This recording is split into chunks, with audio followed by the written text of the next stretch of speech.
and you've sat there and you've gone, hang on a minute, where's another problem that I could be the solution for? And you focused at the big mammoth one that's out there, social networks. Twitter's sort of like a game. Very quickly started being incredibly negative and nasty. We wanted to break that and give people another tool to get attention. So you can attach a giveaway to any post and stimulus to get attention in a more positive way. We've given away $200,000 or $300,000 on the platform so far. Hey, Anthony, welcome to the show. Great to be here. So I didn't want to have too much of a dialogue with you beforehand because there's a lot of stuff that I want you to know. Anyone out there that's ever bought stickers and decals, been on Facebook, you cannot have done it without seeing the company Sticker Mule. And you are the founder of Sticker Mule, is that correct? Co-founder, owner. Co-founder of. How long ago did you start Sticker Mule? 12 years ago, we started. Actually, maybe some people know, but not too many. My co-founder was 72 years old at the time. He's into his 80s now. Wow. And, we started on a whim because he had just gotten his first computer and I was BSing. I was a little bit younger back then and I was in my 20s and I was BSing about, entrepreneurial ideas that I had. And I think a lot of people BS and don't actually do it. And he listened and he went home and he came back and saw me the next day and said, let's start a company together. He had never even used the internet. But wow. And that was the birth of Sticker Mule. Mm-hmm. It was just before Christmas 2010. And we launched Sticker Mule in March. So 3 months from the day of that conversation. Now, I always believe that entrepreneurs 9 times out of 10 solve the problems that they have and then find other people that have the problem and sell them the solution. So what made you suddenly wake up and go, damn it, we need an easier way to get decals and stickers? We had no interest in stickers when we launched the company. We just wanted to sell manufactured products online. Our problem was different than other people's. Our problems was my co-founder was in manufacturing his whole life. I was in manufacturing. I grew up in a manufacturing town.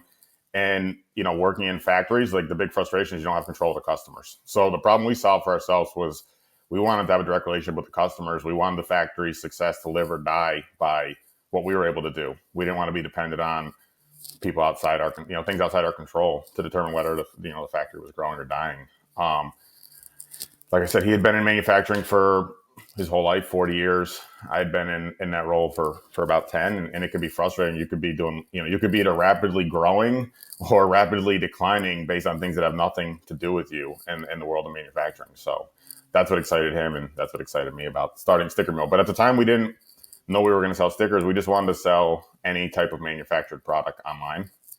And, we moved so quickly. We didn't have a lot of time to think. We ended up selling stickers. Stickers is a funny thing to come up with when you're in what were you manufacturing before? He had manufactured everything from textiles to packaging. I had been working in packaging. So you fell onto stickers, and then you decided, right, we're going to run with that. Did you start analyzing competition, analyzing the market, start looking at the lay of the land before you really jumped into doing this? No, we moved so quick. Like I said, we had one thing that's incredible. My co-founder, he likes to move fast, and he says, if you move quickly, you can make more mistakes. If you do more things, you can make more mistakes. So we had a conversation just before Christmas 2010. We launched 3 months later. We went and we went and got incorporated the following week after the conversation. Our lawyer was in his 80s at the time, and he walked in, and my co-founder's name's Tom, and he said, Dick, me and Anthony are here. We need your help to start an internet company together. And Dick said, the internet, my grandkids say it's wonderful. And so, we got incorporated. A week or two later, I said, we need software developers. And so we went, and I'd come across, I knew about like open source software, which was really, taken off at the time. And there was an open source e-commerce platform that we liked, and they had a phone number on their website. And so we called the phone number, and the lead developer for the project answered. And we said, hey, we want your help. We're going to be starting an internet company, and we'd like your help to build it. And he said, well, what are you guys looking to sell? And we said, we're not sure yet. We're just still thinking about that. And he said, well, what's your budget? And, my co-founder, you could tell he was older, and he said, geez, we've never done anything on the internet before. We were hoping you could give us advice on what it would cost. And the guy goes, I don't mean to be rude, but you guys don't know what you want to sell. You don't know what your cost expectations are. I get a lot of weirdos calling me, and you guys sound like, some of the weirdos that usually call me. And so he said, I don't think I want to work with you. And I said, well, we could spend $100,000. And the guy said, okay, I can meet with you next week. And so to his credit, he built the site for us. We went and saw him the following week. And he said, geez, I got to be honest, I really like you guys. Could you please decide what you want to sell so I can get started on this? So we went and had our first meeting with our developer. We didn't even know what we were going to sell. And I said, okay. So we went back and we threw around a few ideas and we said Sticker Mule. And we went back to him. And to his credit, even though he said $100,000, he built the thing for $50,000. Right. So wow. And that was 12 years ago, yeah? Mm-hmm. 12 years ago. No. There is no technical difficulty here, but I am jumping in to give you a PSA. If you like what you're hearing, if it's helping you, if it's benefiting you, I just want to let you know that there may be other ways that I can help you. Jump over to stevesims.com, learn about my speakeasies, learn about my Sims distillery, my coaching, any way that can help you. But again, if it helps you, great. If not, then listen to this podcast and at minimum, action what you're doing. Anyway, I'm going to get you back to your usual showing. Enjoy the rest of the show. Bye for now. See, the beautiful thing that, and a lot of people don't realize, is being an entrepreneur is not age defined. Probably one of the most famous entrepreneurs is Colonel Sanders, in his 90s when he brought out Kentucky Fried Chicken. So we've got you. And how old were you when you started Sticker Mule? 12 years ago, I was 27, 28. So, right. So you're in your late 20s, but the other members of your group, of your structure, were 70s. And I think you said 80, didn't you? The attorney? Well, our attorney was in his 80s. Yeah. I absolutely love that. So you jump into it, you get your feet wet, you start to get some traction. Do you want to share any figures with us, how well you grew? I can say that we've never shared any numbers, but we've done reasonably well. We've grown quickly every year since we launched, and we are in both the United States and Europe. We have customer service in Colorado. We have a factory in South Carolina and multiple factories in New York. So, all right, okay, we'll leave it at that. So. Full declaration, and I told you this at the beginning, I'm a client. Yeah. So I've actually been buying Sticker Mule decals for my bikes, for my toolkits, and I've been buying these on a regular basis, and they last really, really well. So it's not a case of having to replace the things, but I'm always coming up with, I'd like this in red, I'd like this in blue, and I contact you guys, and you do it very well. So when your agent reached out to me and said, hey, I got this guy, and I'm like, who is he? What's he doing? He's like, he's the co-founder of Sticker Mule. I know that guy, but there's something that's a little bit disconnected but beautifully aligned about your customer interaction. It's the fact that you give away hot sauce. And this, for anyone out there, it's a hot barbecue sauce. I buy the decals, I get the decals, and in the decals is like, hey, I hope you like your decals. By the way, enjoy the hot sauce. And I'm like, how the freaking hell is hot sauce getting anything to do with decals? And usually when you get free kind of food, I don't touch it, because you don't know what the bloody hell's in that. My kids took it and they loved it. And then I would get my boys turned around and going, hey, Dad, do you need any more decals? You're getting low on decals. And I'm like, oh, thanks for letting me know. Are you going to get any more of that sauce? And what was the whole genesis behind including free sauce? And do you still do that? But what was the whole igniter that went, hey, we should throw some of our own branded hot sauce in with the decals? First of all, can I ask you, did you end up liking the sauce, or do your kids like your kids? Do you know, funny enough, I don't like a lot of stuff on the sauce, but I have had barbecue and I have had ribs and I have had the sauce on it. And I don't know if we have some in there, but we're quite regular with it. Okay. Yeah, we like to we like to move quickly, and two, we like to have fun and be funny. And we did a free hamburger day for the city, the city that we operate in, and the plan was to make 10,000 free hamburgers. Anyone that wants one in the community could have one, and we wanted to show our commitment to quality, so we tried to come up with our own sauce for the thing. It wasn't mule sauce, but after the event, I don't know, people just kept talking about this. They liked the sauce we came up with, and somebody said, well, why don't we try to get into hot sauces? And they were just joking. I said, well, why don't we? And they thought it was just a goofy joke. And I said, no, it's actually a cool idea. We should get into hot sauces. But I said, it'd be funny. I said, but it's only a funny joke if it's actually a good sauce. So I said, if we could figure out how to make a good hot sauce, it'd be a good joke. We like to be comical. And so, we spent about a year researching sauces and coming up with the recipe, and it was just voted best hot sauce in a blind taste test at a hot sauce festival. 450 competed against 450 other hot sauces. It was voted number one mild hot sauce. So it's a good joke. Yeah, my kids love it. As I say, it's a regular in there, and it makes me giggle when we're having a barbecue. We do the burger, and we live in California, so we're always on the barbie. And you get the salt, pepper, ketchup, mayo out there, and there's the mule sauce. Yeah. So it's also a great name. It's a great name for a hot sauce. Well, here's the other thing. I've never known you sell it. Do you actually sell the sauce? Yeah, we sell it. And that's actually going, pretty well. So why give it away with the decals? And do you still do that? Yeah, we still do. Orders over $100, get the sauce for free. Again, we like to be memorable. We like to be funny. We like to have fun. It's a good way to create a connection with customers. People talk about the sauce. I mean, how many, like I said, how many other companies have their own hot sauce? Oh, totally agree. Look, totally agree. I remember Tony Hesh of Zappos. I don't know if you remember Tony or remember Zappos before it became Amazon owned. Tony used to have a call center, and when you were on wait, it could either have you go to joke of the day, press 2 for, recipe of the day. There were all these different little things. And I remember I would get through the joke of the day, and I've never ever wanted to stay on hold long enough to hear the punchline.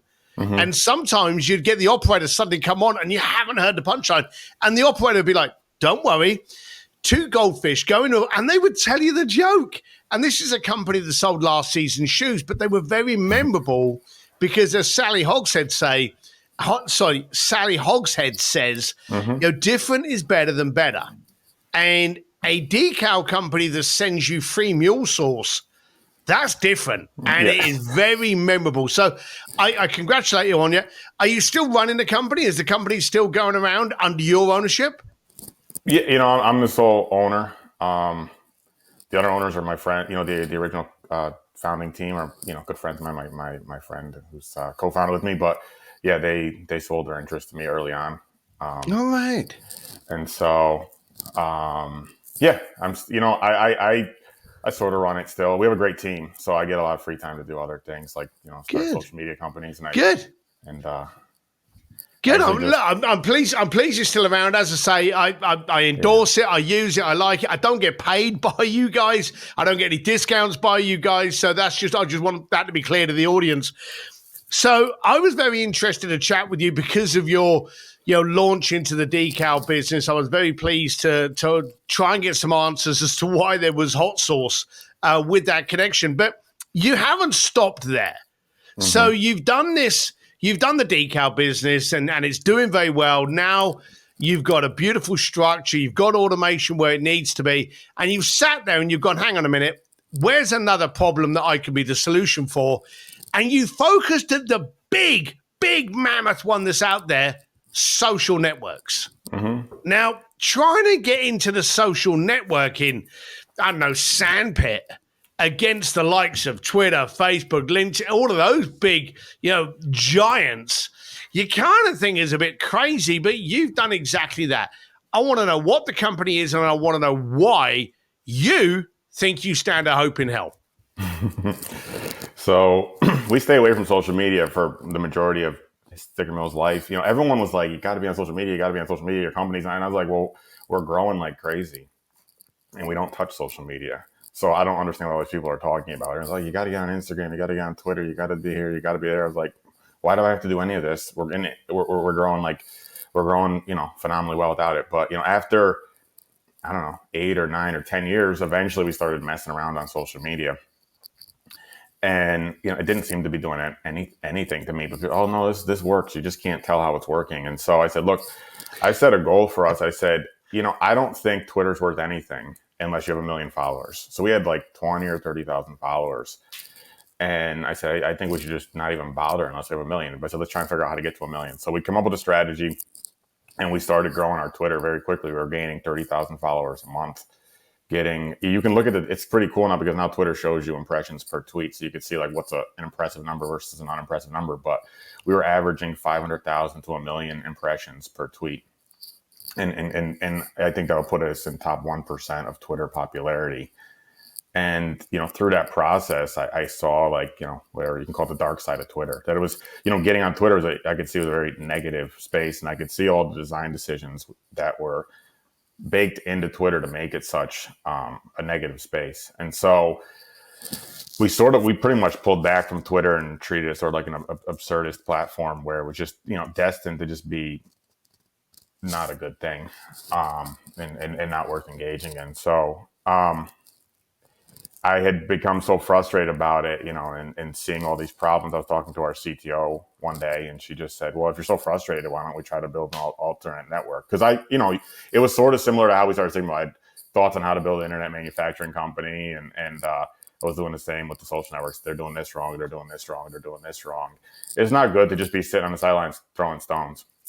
It's silly. So she said, why don't you get started? And we decided to get started. And so we, put together a small team, and we got to work building our own social network to see if it's actually true that I could fix a lot of the problems. We could fix a lot of the problems that we saw with Twitter. And so far, it seems we have been able to have a fair amount of success with that. So the group's called Stimulus, correct? Mm-hmm. Yep. So if they would have just Googled Stimulus, they would come up with you? You go to stimulus.com. It's a keyword that's very competitive, right? Because it's a big popular term, stimulus. So, yeah, over time, we're going to raise in the rankings like we would for anything. And it's going to be worth a lot once we're, number one for the term stimulus. I think stimulus, the word accurately identifies what we're trying to do, which is to, I say, like, you look at Maslow's hierarchy of needs. I'm not big on these types of things, but if you look at it, right, it's like financial well-being's, at one of the bottom, rungs of the ladder, one of the things you need. And if you look at the other social networks, they're all focusing on higher rungs of the ladder, like expressing yourself and stuff like that. And there's not that many people in the world that really, have a strong need to express themselves. Before you get to that, you got to focus on financial well-being. So I say we're the first social network that is focused on helping the financial well-being, economic well-being of our members is our number one priority. No one else is focused on that. They're just like, let's go out and talk and fight. Twitter was all about fighting and negativity, and it really became a tool for political power for the owners. Previously, the owner being, Jack Dorsey, who had a political perspective that he embedded into the platform. The new owner being Elon Musk, who's also, using it as a political tool for himself, for his perspectives, which, seemed to be a little more reasonable than the prior owner's perspective. But yeah, I think they're focused on things that are less important for society, whereas we're focused on things that matter, which is helping companies succeed. We're a company, we engage on these networks, and we could see, like, it was very hard to get value from Twitter. So we're building tools that we wished existed into Twitter to help companies succeed. And we're also building tools for the users of the platform to help them improve their. So explain these tools a little bit. So you've obviously, you don't like Twitter because of its negativity. You want to focus on, financial well-being and health and trying to get your company strong. How are you doing that on a social network? Well, first of all, if you look at the main tool, and I don't want to go too much into this, because I think it has gotten a little bit better on Twitter, but if you look at the main tool for getting attention on Twitter, it was to be negative. It was to be provocative. The platform was designed to encourage you to be negative, and you became different than who you are in real life in order to get attention, because Twitter's sort of like a game.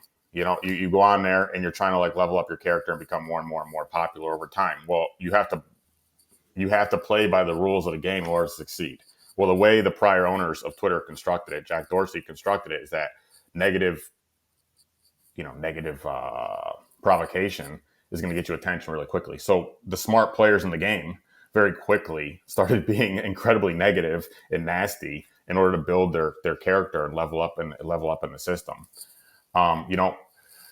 We wanted to break that and give people another tool to get attention. So the first tool, the fundamental tool we built into Stimulus is, rather than, like, having to be provocative to get attention, everyone wants a way to get attention. The simple tool in Stimulus to get attention is to run giveaways. So you can attach a giveaway to any post in Stimulus to get attention in a more positive way. So both the player benefits because they're getting the attention they want for themselves or for their brand, and the users benefit as well because, they get to potentially win the giveaways. And right now the giveaways are, all financial in nature. So we've given away, I think, $200,000 or $300,000 on the platform so far. In the process, we've gained a ton of users for ourselves, a ton of followers, and a ton of engagement. We've learned a lot too, because we use it to get, we can do reply to enter and get feedback from our customers, or so on and so on. You can do vote to enter, so you could get a poll-based feedback for yourself. And it's been very helpful from us from an educational perspective. On the other hand, we've given away $300,000 to people that are very appreciative, when they get the money.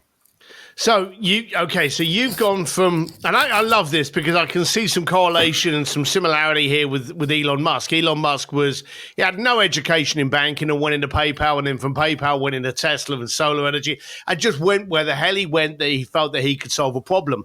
Mm-hmm. You've gone from manufacturing into decals and stickers online, a completely different sandpit, and you've gone, okay, I don't like social networks.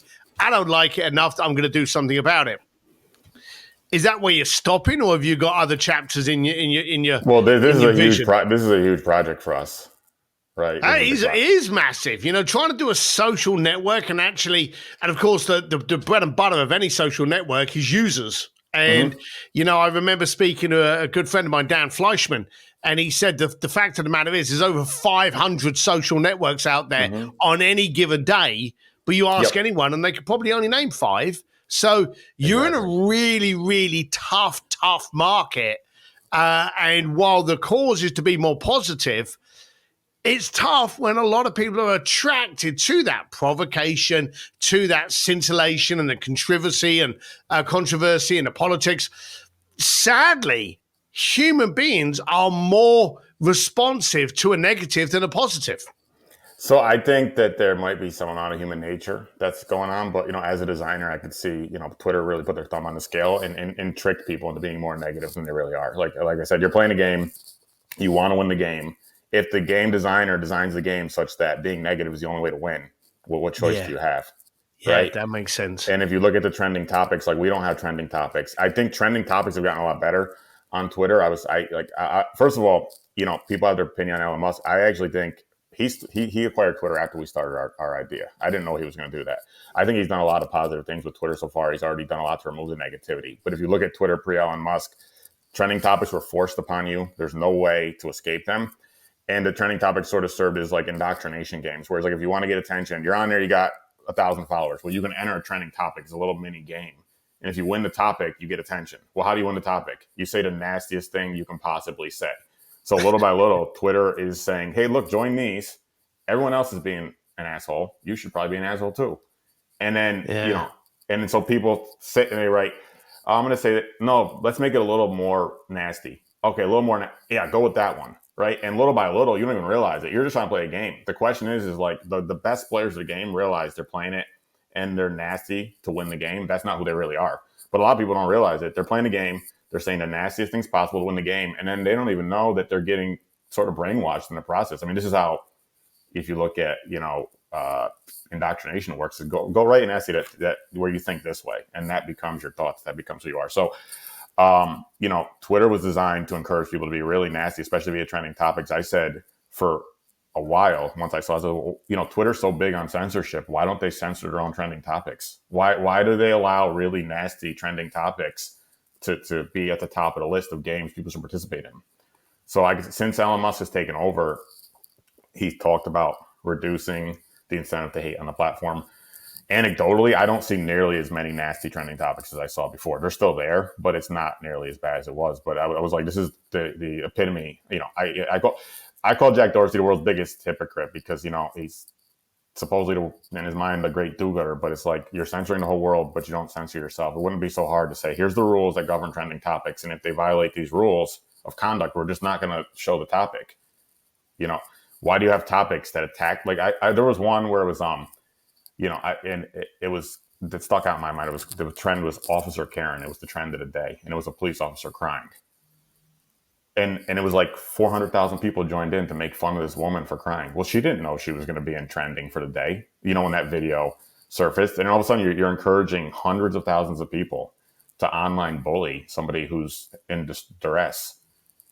It's crazy. And Jack Dorsey, who made all these rules to govern communication on Twitter, say, hey, you shouldn't be allowed to do this. We're going to suspend you. You shouldn't be allowed to do this. We're going to suspend you.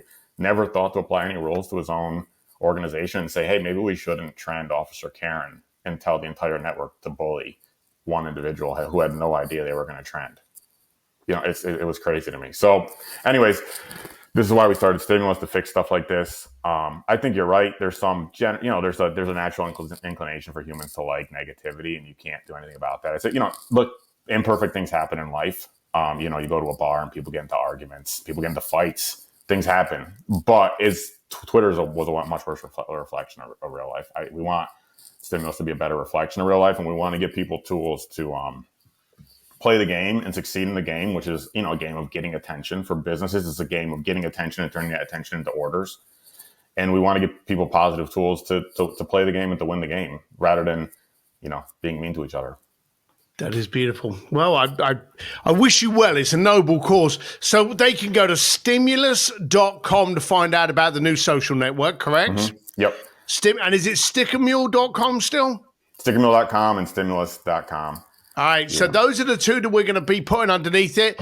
Couldn't be further apart. Cool decals and free hot sauce over $100 and changing the world with positivity. So I admire for your diversification there. I wish you absolutely all the best. And Anthony, thank you very much for being a guest on the Art of Making Things Happen podcast. Thanks. It was a lot of fun. Cheers, pal. Thank you.